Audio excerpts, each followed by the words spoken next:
খাবার খরচ যত কমায় রাখা যায়। আমাদের নদী কাছে হওয়ার কারণে আমাদের কিন্তু হাঁস পালনে একদমই অনেক খরচ। সকাল সকাল হাঁসগুলোকে নিয়ে নদীতে চলে গেলাম। নদীতে অনেক পেনা থাকার কারণে হাঁসগুলো যদি সকালে আমরা খামার থেকে ছেড়ে দেই, নদীর উদ্দেশ্যে একদম দৌড়ে চলে যায় পেনা খাওয়ার জন্য।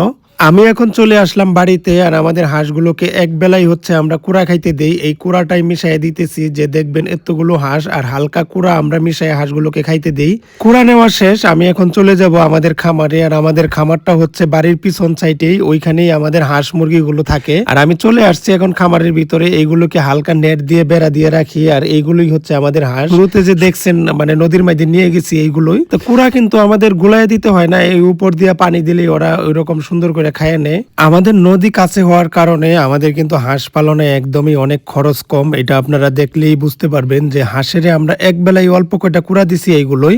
এই মুহূর্তে আমার হাতে যে বুলটি দেখতেছেন, এটাতে গতকালকে হচ্ছে হাঁসেরে খাওয়ার জন্য পেনা দিছিলাম। আর প্রতিদিনই কিন্তু আমি 1 ক্যারেট করে পেনা উঠায় নিয়ে আসি হাঁসকে দেওয়ার জন্য। আর এই পেনার নিচে হালকা একটু ময়লা থাকে, ওইটা বুলে জমে যায়, ওইটা আমি ধুয়ে দিলাম সুন্দর করে।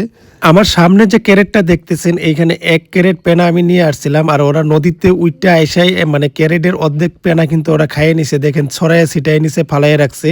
ক্যারেট থেকে পেনাগুলো আমি বুলের মধ্যে উঠায় নিলাম, আর উঠায় নিয়ে এগুলো এখন খামারের ভিতরে রাইখা আসবো, কারণ রাত্রে এইগুলোই হচ্ছে হাঁসের খাবার। আর অন্য কোনো খাবার আমি রাত্রে দেই না, কারণ খাবার খরচ যত কমায় রাখা যায় অতই হচ্ছে খামারে লাভ করা সম্ভব। আর এই যে পেনাগুলো দেখছেন হাঁসে খাইতেছে, সারা রাত্রে এই 2 বুলের পেনা খাই একদম শেষ করে ফেলবে।